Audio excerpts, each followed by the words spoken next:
Comment peut-on posséder 78% de diamants de la planète, 89% de platine, dont la moitié de la production est utilisée par l'industrie automobile, 81% de chrome, 61% de manganèse, 60% de cobalt, 20% de la production mondiale d'uranium, 90% des réserves de platinoïdes, 80% de coltan, 70% de tantal, 40% des réserves aurifères et 10% des réserves pétrolifères. Bref, comment peut-on détenir le tiers des réserves mondiales, tous minéraux confondus, et rester le continent le plus pauvre du monde?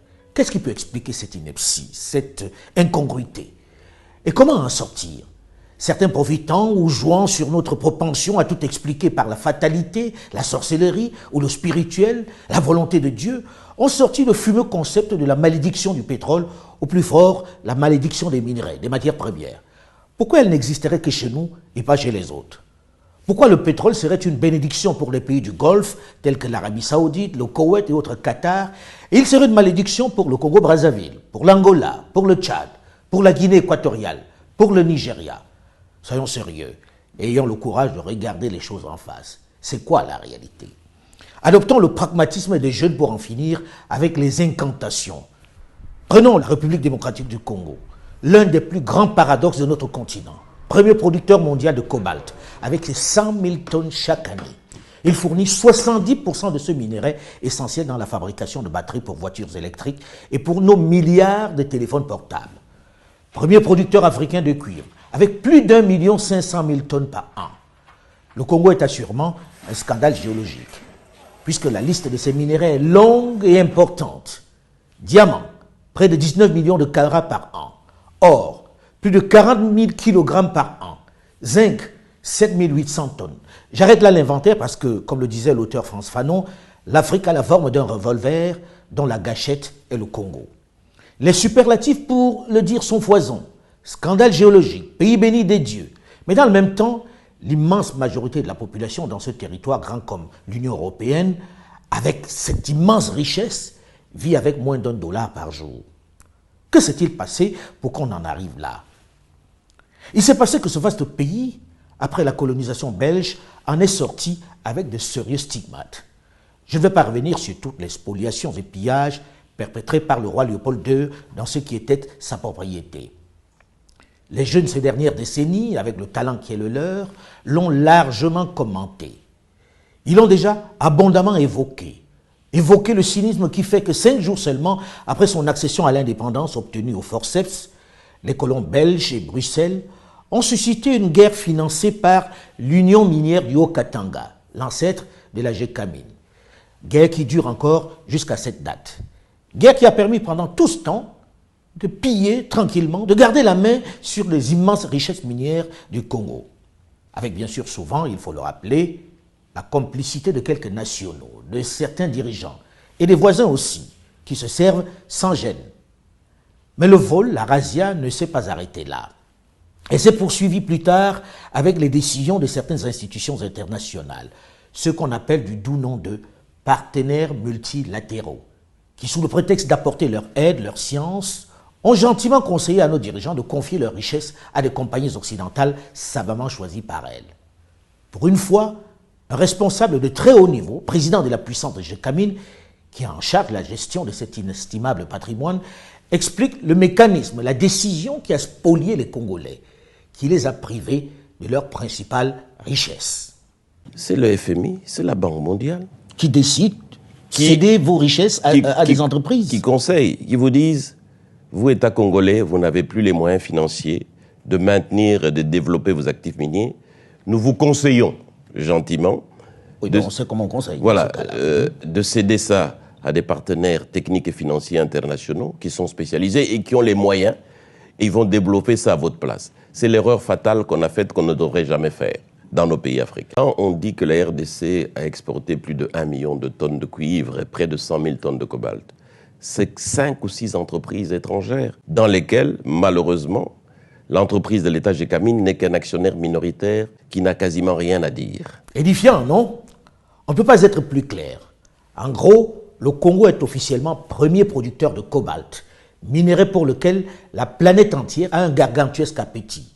Mais en réalité, elle n'appartient pas aux Congolais. Elle est la propriété de quelques firmes occidentales et asiatiques qui ne respectent même pas la promesse, le contrat fait d'investir dans le pays. Elle possède les 2/3 du cobalt du RDC. Et comme si ça ne suffisait pas, ces entreprises, elles ont pris nos gisements, elles sont allées les donner en garantie à des banques étrangères et elles ont emprunté. Au lieu d'amener des capitaux qu'on nous avait promis, c'est des prêts qu'on nous a amenés à des taux qui dépassaient 10% alors que nous savons qu'ils les avaient à 2 ou 3%. Dont les entreprises à qui on a donné les concessions sont allées gager les mines du Congo auprès des banques. Et ont emprunté alors qu'elles devaient amener des capitaux. Elles ont amené plutôt des prêts. Ce n'est pas tout. Le hold-up ne s'arrête pas là. Le tiers restant du cobalt, que l'on a baptisé le cobalt sale, est encore tenu par d'autres groupes mafieux chinois, libanais, indiens, qui font travailler encore une fois les femmes, les enfants, les femmes enceintes, dans des conditions inhumaines. On assiste régulièrement à des accidents avec mort d'homme. Ils creusent dans ces mines comme des damnés qu'ils sont pour des revenus dérisoires, puisqu'en déclarant ce cobalt sale, il n'est officiellement pas vendable sur le marché. Du moins, officiellement. C'est un monde obscur, une opportunité qui s'offre aux plus malins, comme eux, partis de Chine, pour s'enrichir sur le dos des pauvres creuseurs. Ces petits malins qui les exploitent savent contourner l'embargo et parviennent à vendre ce cobalt dit sale, à le blanchir. Et très souvent, avec l'aide, j'allais dire, la complicité des grandes firmes qui détiennent déjà l'essentiel du cobalt propre. Ce personnage qui se tient en retrait sur ce marché du cobalt dans la capitale minière, Kolwezi, fait partie d'un des grands groupes mondiaux du cobalt. Vous achetez le produit pour vendre à qui? CDM. Vous vendez à CDM. CDM. Il faut préciser que CDM est une filiale locale du groupe chinois Huayou, spécialiste géant mondial du cobalt, qui, tenez-vous bien, ne possède pas de mine. Il y a quelques mois, elle faisait savoir, sous la pression, qu'elle n'achèterait plus de cobalt sale. Il faut dire qu'entre-temps, le prix sur le marché du cobalt est passé de 25 000 à 53 000 $. Et les projections disent qu'il va passer autour de 75 000 $ de façon stable d'ici les 5 prochaines années. Alors comment résister à une telle affaire, à une aussi belle manne, qui est fou? En gros, toutes ces grandes firmes internationales maîtrisent finalement tout le cobalt, l'officiel et le non officiel, le propre et le sale. Et les Congolais sur le terrain, les mineurs, les creuseurs de ce cobalt que les petits malins achètent à vil prix, se battent, se déchirent pour ce peu qui reste. Figurez-vous que ces mineurs qui vivent comme des taupes creusent jusque dans leur propre salon. Les guerres auxquelles on assiste, les batailles entre les communautés villageoises qui défraient régulièrement la chronique en RDC, les tueries perpétrées par des bandes armées viennent essentiellement des tentatives pour de petits groupes de maîtriser des pans du peu de minerais qui restent sur le territoire. Notamment dans l'est du pays, où ils se tuent pour des miettes qu'ils revendent à bas prix à ces trafiquants. En gros, les firmes Glencore, China Mobile Denom et Sycomine, qui détiennent les 2/3 de cette matière minérale qu'est le cobalt, réalisent 18 à 20 milliards de $. Des chiffres surréalistes sur le seul cobalt et le cuivre de RDC. Tandis que l'État congolais ne perçoit que 1,3 milliard, c'est-à-dire à peine 10%. Vous avez bien entendu, à peine 10%. Dans ce cas, qui est le vrai patron du pays? Et comme si ça ne suffisait pas, il n'existe pas de mécanisme de contrôle fiable pour s'assurer que ce qu'il déclare est réel. Regardez ces jeunes qui vivent comme des taupes, qui risquent leur vie chaque jour pour quelques grammes de cobalt. Et regardez cette voiture, ce véhicule électrique considéré comme le nec plus ultra, la Tesla. Sans lui, elle n'existerait pas, quel que soit le talent du créateur. Mais regardez le fossé qui sépare le monde du fabricant de celui du creuseur. Cherchez l'erreur. Ce que nous venons de voir dans le cas du cobalt n'est rien comparé au hold-up réalisé dans l'or, dans le diamant, bref, dans presque toutes les autres richesses minières. Ces pillages, avec les stratégies cyniques mises en place pour les pérenniser, sont à l'origine de l'instabilité dont est victime la RDC. Au regard des immenses profits qu'elle réalise désormais dans ce vaste ensemble, pensez-vous que les firmes occidentales et asiatiques qui tirent leurs revenus du chaos aient vraiment envie que la paix y règne? Certainement pas. Vous me direz que les voisins du Congo, tel le Rwanda, qui est devenu un exportateur de minerais alors qu'il ne possède pas une seule mine sur son territoire, ou l'Ouganda, n'y sont pas pour rien non plus. C'est vrai. Mais ils ont profité d'une situation, d'un climat, l'occasion faisant le larron. Lorsque l'on évoque les responsabilités, on ne peut pas oublier celles des dirigeants africains qui ont été, pour beaucoup, responsables de ce pillage, soit par ignorance pour les plus anciens, soit par la corruption pour les plus jeunes. Nous ne savions rien de ce qui se passe et nous n'avons même pas la quantité du pétrole qui sortait de notre pays, nous ne la connaissions pas. Vous voulez dire que les autorités congolaises ne la connaissaient pas. Ne connaissaient pas la quantité de pétrole extraite de leur sol? Par quel moyen? Là, on a, si vous voulez, à mon avis, utilisé, ou comment dire, un peu la naïveté, je dirais, des dirigeants des pays hôtes, des producteurs. Nos cadres, nos responsables, nos chefs d'État ont eux aussi participé à ce pillage. Beaucoup ont été les outils, les instruments indispensables de cette spoliation. Ils le sont encore chaque jour par leur servilité et leur appétit vorace du gain.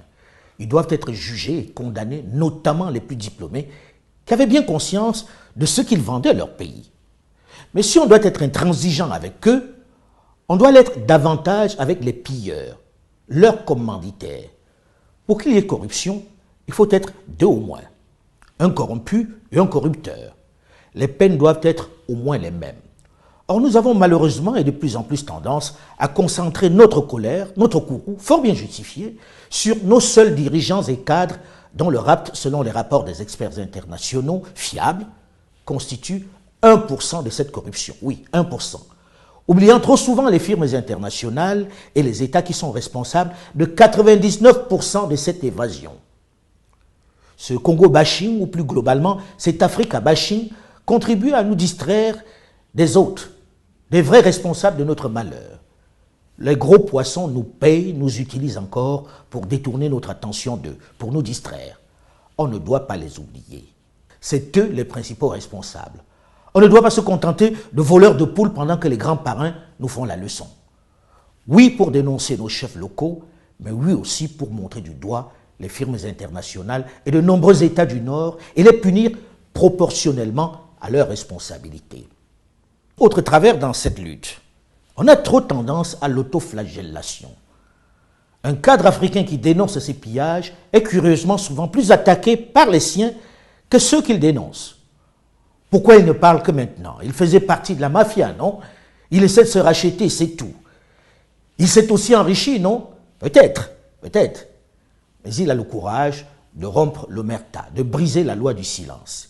Et si nous le lapidons, la règle du silence s'installera à jamais. Ce que nous venons d'évoquer rapidement dans le cas de la RDC s'applique dans de nombreux autres pays du sud du Sahara. Tenez, prenons la Guinée, un autre scandale géologique. Elle est dotée de certaines des réserves de minéraux les plus convoités de la planète, dont 40 milliards de tonnes de bauxite, la plus grande réserve du monde. À cela s'ajoute, tenez-vous bien, plus de 20 milliards de tonnes de minerais de fer. Les réserves potentielles d'or sont estimées à 700 000 tonnes. Diamants, 30 à 40 millions de carats de réserves prouvées.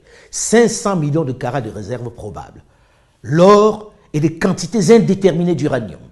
Mais 55% des 11 millions d'habitants de la Guinée vivent avec moins de 1,25 $ par jour. Et le pays se classe 178e sur 187 pays selon l'indice de développement humain 2013 du PNUD, qui mesure le niveau de vie des pays.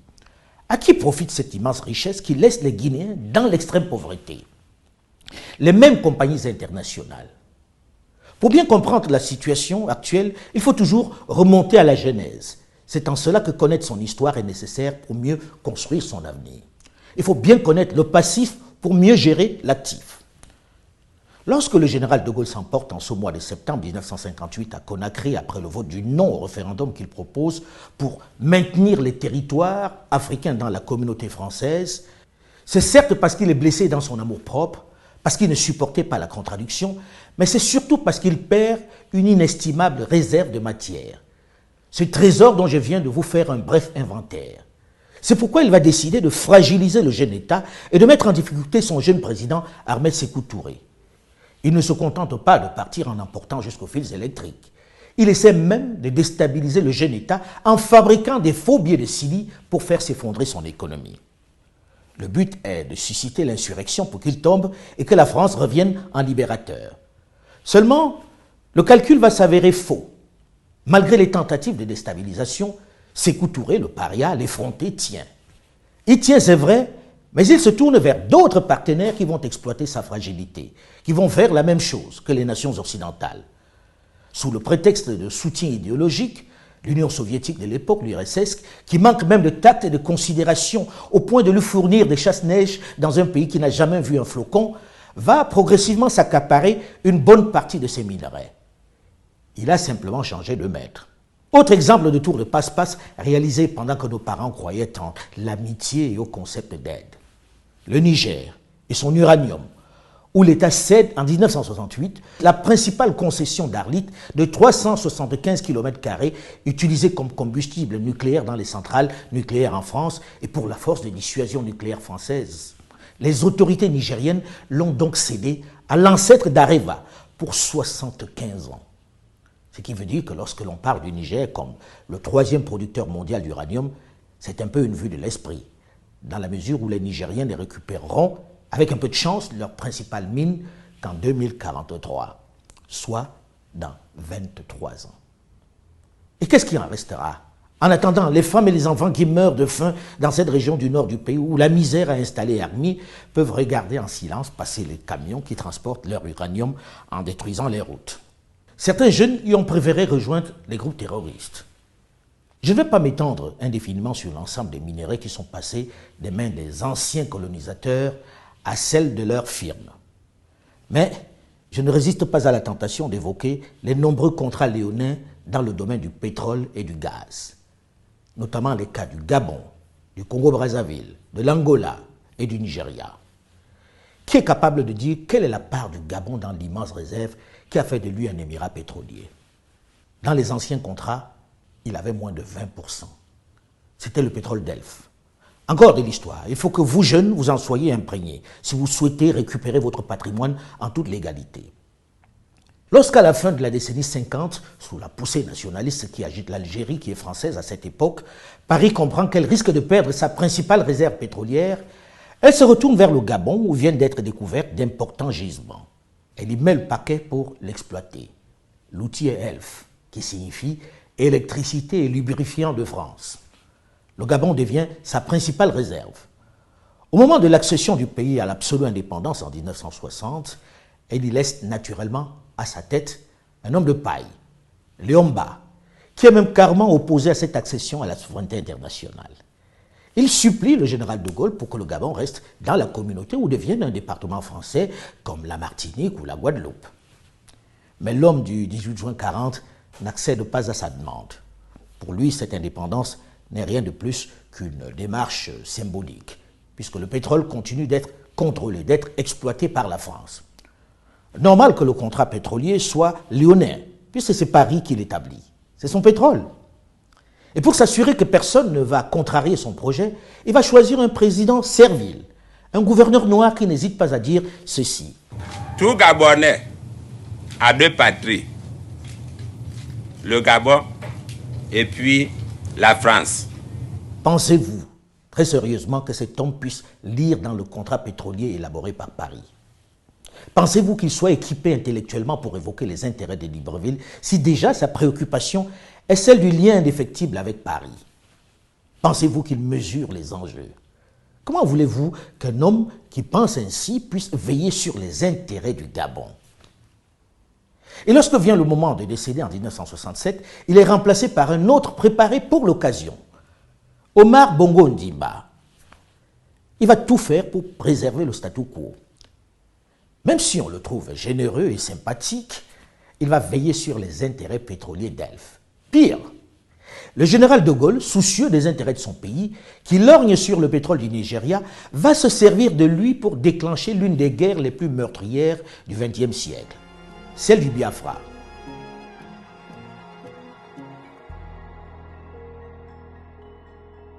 Je reviendrai sur cette question du pétrole dans une autre chronique, tellement les faits sont graves, tellement La supercherie est énorme, tellement l'imposture est inacceptable. Ce qui explique l'omerta, le grand silence entretenu autour de la question. Difficile d'avoir accès à ces contrats. Très compliqué, même pour un ministre, d'accéder à l'information. Cette opacité illustre bien ce qui s'y passe. Circuler, il n'y a rien à voir. Mais pour nous résumer, lorsqu'on dit que l'Occident et maintenant certaines nations d'Asie ont pillé l'Afrique, on voit bien à travers cet inventaire, qui est loin d'être exhaustif, que ce n'est pas une vue de l'esprit. C'est une réalité criarde. Lorsqu'on dit qu'elle continue de le faire, c'est encore vrai, puisque les faits sont là, clairs et têtus.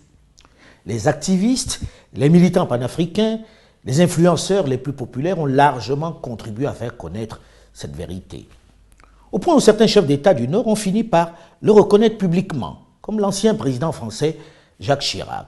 C'est qu'une grande partie de l'argent qui est dans notre porte-monnaie vient précisément de l'exploitation, depuis des siècles, de l'Afrique. Pas uniquement, mais beaucoup viennent de l'exploitation de l'Afrique.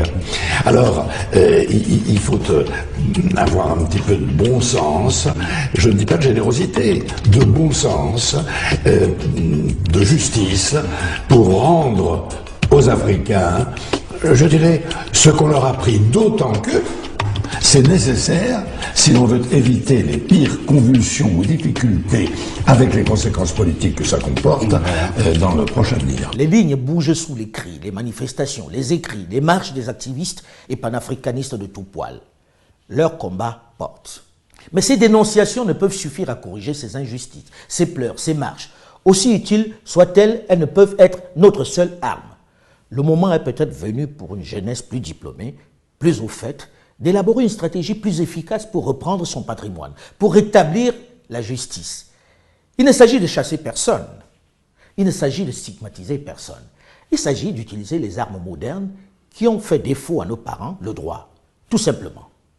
Aujourd'hui, commençons par les ressources minières, les matières premières dont nous sommes les principaux pourvoyeurs. Le Congo tout entier et kozala na mikolo ezali koya capitale mondiale ya ba minerais stratégique.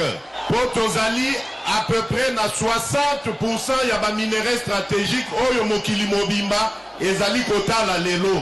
À la vérité, certains dirigeants ont commencé la contre-offensive avec des fortunes diverses. Ainsi, par exemple, le choix de la RDC a d'abord été la réforme du code minier, qui semble plus novateur, moins favorable aux multinationales qui se sont